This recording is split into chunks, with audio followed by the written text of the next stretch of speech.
To bake your first object, you need a non-overlapping UV map, and the object must be in a custom collection. First, set the output path for baked textures in the collection containing the object. Next, go to the Object Properties, enable the Bake Object checkbox, and set the baking resolution and target UV map. Finally, click the Bake Selection PBR button. Once the bake is complete, the textures will appear in the specified output folder. The Bake Collection feature lets you bake multiple objects in a collection into a single texture set. The objects must be in a custom collection, and their UVs should be arranged in a single non-overlapping UV atlas. First, enable baking on all collection objects and set their target UV map. Next, set the baking resolution in the collection properties.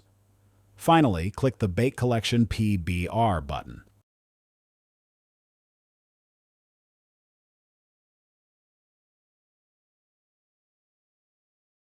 To bake materials from a high poly to a low poly object, they must be in separate custom collections.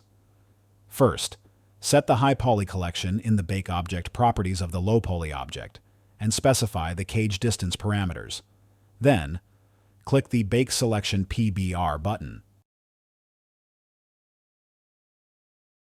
To bake one or more high poly objects onto a collection of low poly objects as a single texture set, each object in the low poly collection must have baking enabled, a target UV map specified, and the high poly collection set. First, set the bake resolution in the properties of the collection containing the low poly objects, and specify the cage distances at the collection level. Then, click the Bake Collection PBR button.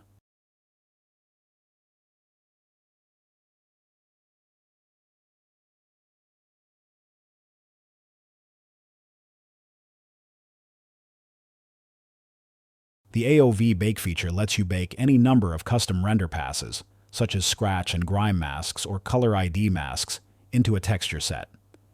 To get started, you need at least one AOV node with a non-empty name and inputs in at least one of the object's materials.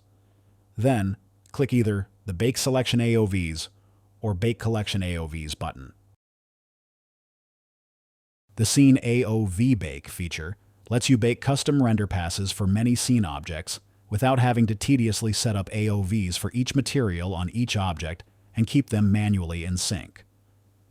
To get started, create one dedicated scene AOV material, containing all the AOV passes you want to bake onto the scene objects.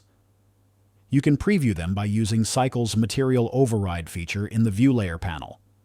Next, select the Scene AOV material in the Scene AOVs material slot.